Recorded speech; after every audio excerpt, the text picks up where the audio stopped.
Hello student, आज हम endorsement करते समय कौन कौन से प्रिकॉशंस रखने चाहिए ये जानेंगे। इससे पहले वाले लेक्चर में मैंने कुछ प्रिकॉशंस बताए थे, तो और भी कुछ प्रिकॉशन है, उनकी बात हम आज करते हैं।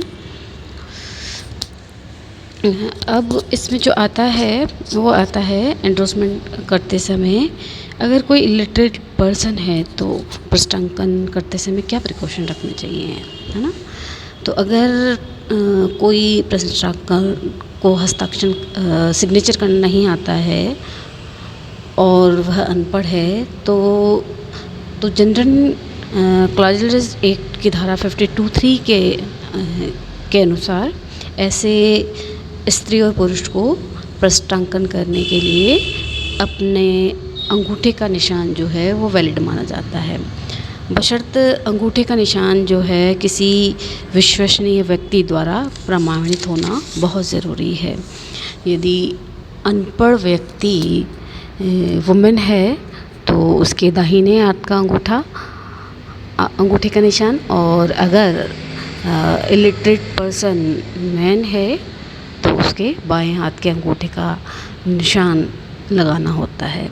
इन दोनों ही कंडीशंस में थंब इम्प्रेशन का प्रमाणीकरण करना किसी विश्वसनीय व्यक्ति के सामने होना आवश्यक है, और प्रमाणित करने वाले को अपने सिग्नेचर और अपना पूरा नेम एंड एड्रेस जो है वहाँ पर लिखना पड़ता है। तो एक अनपढ़ व्यक्ति अपने अंगूठे के बजाय किसी अन्य निशान द्वारा प्रश्नांकन कर सकता है, किंतु ऐसी स्थिति में उसे अपना नाम भी लिखना पड़ेगा और किसी विश्वसनीय व्यक्ति द्वारा उसकी पुष्टि करानी होगी।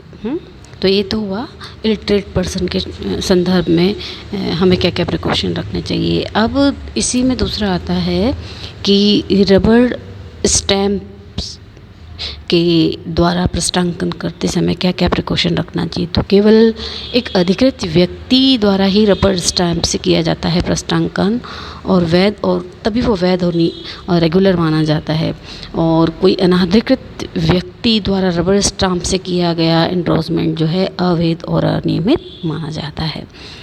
फिर आता है कि जो हम एंडोर्समेंट करते हैं वो पेन से हो, पेंसिल से हो, किससे हो, है ना। तो इस संदर्भ में भी कुछ प्रिकॉशन है। यद्यपि हमारे लॉ में जो एंडोर्समेंट है वो पेन या पेंसिल से हो सकता है, पर लेकिन जब हम पेंसिल की बात करते हैं तो पेंसिल से किया गया एंडोर्समेंट को मिटाया जा सकता है, तो इसमें क्या है, फ्रॉड होने के चांसेस रहते हैं।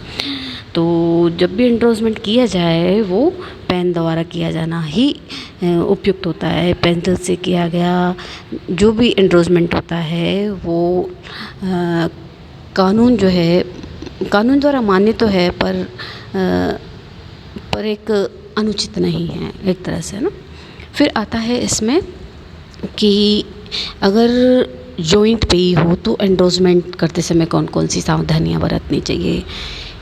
अब यदि कोई विलेख अथवा चेक दो या दो से अधिक व्यक्तियों के जॉइंट नाम से हो तो ऐसे चेक या विलेख का एंडोर्समेंट सभी पेई को अपने अपने सिग्नेचर या फिर अपने थंब इम्प्रेशन जैसी जो भी हो ऐसी कोई निशानी से करना पड़ेगा।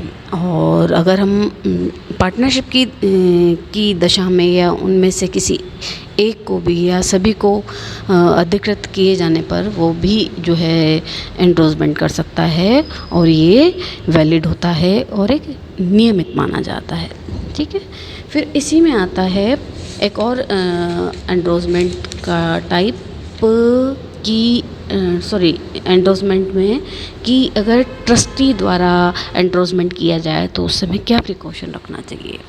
जब किसी ट्रस्टी द्वारा किसी विलेख का एंडोर्समेंट किया जाता है तो ट्रस्टी को अपने वहाँ पर सिग्नेचर अपने नाम के साथ ट्रस्टी नियुक्तकर्ता और संस्था का नाम और वहाँ पर उसकी प्लेस लिखना ज़रूरी है। और अगर एक से अधिक ट्रस्टियों के नाम विलेख जारी हो तो सभी ट्रस्टियों को अपने हस्ताक्षर करने होते हैं, और ट्रस्टी नियुक्तिकर्ता की इंस्टीट्यूशन का नाम लिखना होता है तभी ये एंडोर्समेंट वैलिड और रेगुलर माना जाता है। फिर बात आती है इसी में कि अगर एजेंट नियुक्त किया गया है तो एजेंट द्वारा एंडोर्समेंट करने पर क्या क्या प्रिकॉशन रखने चाहिए। जब किसी विलेख के पेई उसके पृष्ठांकन का अधिकार अपने द्वारा अपॉइंट एजेंट को देना चाहता है तो कानूनन ऐसा किया जा सकता है कि एजेंट को विलेख का पृष्ठांकन करते समय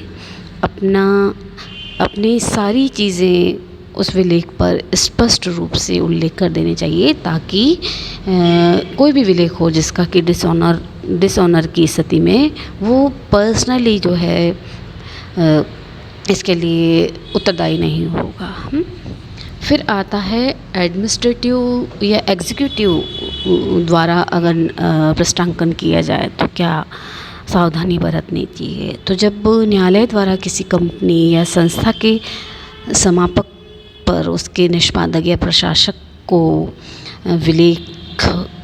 विलेख का एंडोर्समेंट करने का अधिकार सौंप दिया जाता है तो शोधी बैंक को उसके नियुक्ति पत्र पेश करना पड़ता है। यदि एक से अधिक एडमिनिस्ट्रेटिव या एग्जीक्यूटिव अपॉइंट किए जाते हैं तो उनमें से कोई एक को एंडोर्समेंट का अधिकार होता है। ठीक है, अब इसमें भी जो भी नियुक्त किया जाता है उसे अपनी सारी चीज़ें वहाँ पर उल्लेख कर देनी चाहिए, जिससे कि अगर चेक डिसऑनर होता है तो वो पर्सनली इसके लिए जिम्मेदार ना हो। इसी में आता है किसी फर्म या संस्था की ओर से पृष्ठांकन करने पर क्या क्या प्रिकॉशन रखने चाहिए। जब किसी फर्म या संस्था की ओर से विनिमय साध्य विलेख का एंडोर्समेंट करना हो तो पेई के लिए अधिकृत व्यक्ति द्वारा पृष्ठांकन किया जा सकता है, किंतु अगर एंडोर्समेंट को पेई को विलेख पर अपना नाम, डेजिग्नेशन, जिस पर कि सारी चीज़ों का उल्लेख किया जा रहा है उस पर सारी चीज़ें जो है साफ लिखनी चाहिए, अन्यथा डिसऑनर की स्थिति में, जिससे कि वो व्यक्तिगत रूप से उत्तरदायी ना हो। फिर एक आता है इमेजिनरी पेई, जिसे काल्पनिक प्रापक भी कहा जाता है। अगर किसी बैंक या विलेख का प्रापक पर कोई काल्पनिक व्यक्ति हो तो उस चेक का एंडोर्समेंट आवश्यक नहीं है, क्योंकि उसे वाहक चेक मानकर उसकी पीठ पर 2 सिग्नेचर पर ही उसका पेमेंट किया जा सकता है। तो ये तो मैंने बताया कि क्या क्या प्रिकॉशन रखने चाहिए अलग अलग व्यक्ति संस्था के संदर्भ में, है ना। अब इसी में आता है एक और कि अगर एंडोर्समेंट कैंसिलेशन करना हो, पृष्ठांकन रद्द करना हो तो किस तरह से किया जाए। तो विनिमय साध्य विलेख के धारक को यह अधिकार होता है कि वह लेख पत्र में अंकित पृष्ठांकनों में से किसी एक या अधिक को काट कर उसको कैंसिल कर सकता है ना। तो ऐसी स्थिति में विनिमय साध्य विलेख अधिनियम की धारा 82 के अंतर्गत न केवल इस प्रकार काटकर रद्द किया पृष्ठांकन ही लेख पत्र के दायित्व से मुक्त होगा, बल्कि इस पृष्ठांकन के प्रति अधिकार रखने वाले बाद के सभी पृष्ठांकन, जिसे पेई कहा जाता है, वो भी अपने दायित्व से जो है मुक्त हो जाएंगे। फिर इसी में आता है कि हमारे एंडोर्समेंट के क्या क्या इफ़ेक्ट होते हैं। तो हमारे एंडोर्समेंट के इफ़ेक्ट जो होते हैं, इसके प्रभाव जो होते हैं वो कुछ पहला जो प्रभाव है इसका वो हो सकता है कि भुगतान के अधिकार का भुगतान का अधिकार का प्रभाव। तो पेई पृष्ठांकन के पेई को भुगतान प्राप्त करने का अधिकार प्राप्त हो जाता है ना। फिर पुनः पृष्ठांकन का अधिकार बिल्कुल होता है यहाँ पर कि पृष्ठांकिकी को विनिमय साध्य विलेख को पुनः एंडोर्समेंट करने का अधिकार होता है। अपने नाम में वाद प्रस्तुत करने का अधिकार है। तो एंडोर्समेंट के बाद पेई को विलेख के संबंधी अपने नाम में वाद प्रस्तुत करने का अधिकार मिल जाता है। तो ये तो मैंने बताया इसके प्रभाव। अब यहाँ पर हम बात करेंगे कि एक एंडोर्सरी या एक पृष्ठांकनकर्ता की क्या क्या लाइबिलिटीज़ हो सकती है। तो यहाँ पर आता है कि भारतीय विनिमय साध्य विलेख अधिनियम की धारा 1881 की धारा 35 में पृष्ठांकनकर्ता के बहुत सारे दायित्व हैं।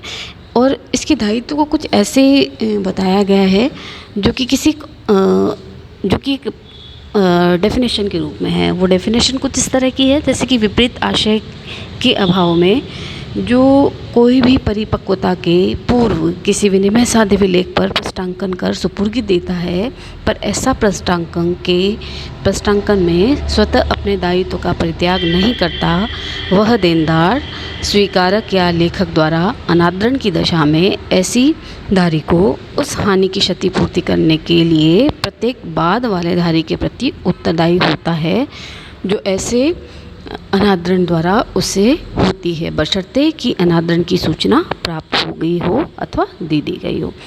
अब इस धारा के अंतर्गत जो हमारा एंड्रोसरी होता है उसके जो लाइबिलिटीज़ हैं वो इस तरह की हैं। सबसे पहला कि अगर डिसऑनर का नोटिस देना बहुत ज़रूरी है, इसमें अनादरण की सूचना देना बहुत ज़रूरी है। तो प्रष्टांकनकर्ता का उत्तरदायी ठहराने के लिए ज़रूरी है कि उसके द्वारा प्रष्टांकित विनिमय साध्य विलेख के अनादरण की सूचना दे दी जाए अथवा उसे अधिकृत जो सोर्सेज हैं उसे इंफॉर्मेशन प्राप्त हो जाए, अन्यथा उसे उत्तरदायी नहीं ठहराया जा सकता।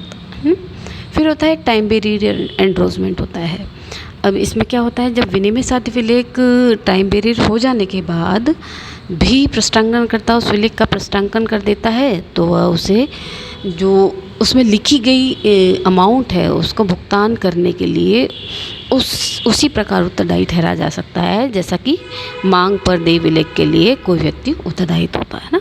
फिर एक होता है फ्रॉड एंड्रोसमेंट के प्रति क्या उत्तरदायित्व। तो विनिमय साध्य विलेख के डिसऑनर होने पर यदि प्रष्टांकन करने वाले किसी भी पक्षकार को यह पता लग जाए कि उससे पूर्व धारकों में किसी के भी सिग्नेचर हैं वो फ्रॉड हैं तो भी वह प्रष्टांकनकर्ता अपने प्रष्टांकित तथा बाद के सभी धारकों के प्रति उत्तरदायी बना रहेगा। फिर इसमें और एक चीज़ आती है कि बैंक द्वारा जो है कंपनसेशन, बैंक द्वारा दावे पर जो है कंपनसेशन का दायित्व होता है। अब इसमें क्या होता है कि यदि विलेख के धारक अपने लेख पत्र को बैंक के कलेक्शन के लिए सौंपता है और बैंक कलेक्शन से पूर्व ही अपने कस्टमर को लेख पत्र की राशि निकालने की अनुमति देता है तो उसके बाद वह विलेख पत्र का अनादरण हो जाता है। तो इसी स्थिति में चूँकि बैंक उस लेख पत्र का मूल्य के लिए धारक जैसे होल्डर फॉर वैल्यू बन जाता है, अतः बैंक मूल्य के धारक के नाते क्षतिपूर्ति के लिए वाद प्रस्तुत कर सकता है और प्रष्टांकनकर्ता उसकी क्षतिपूर्ति के लिए यहाँ पर उत्तरदायी ठहराया जा सकता है।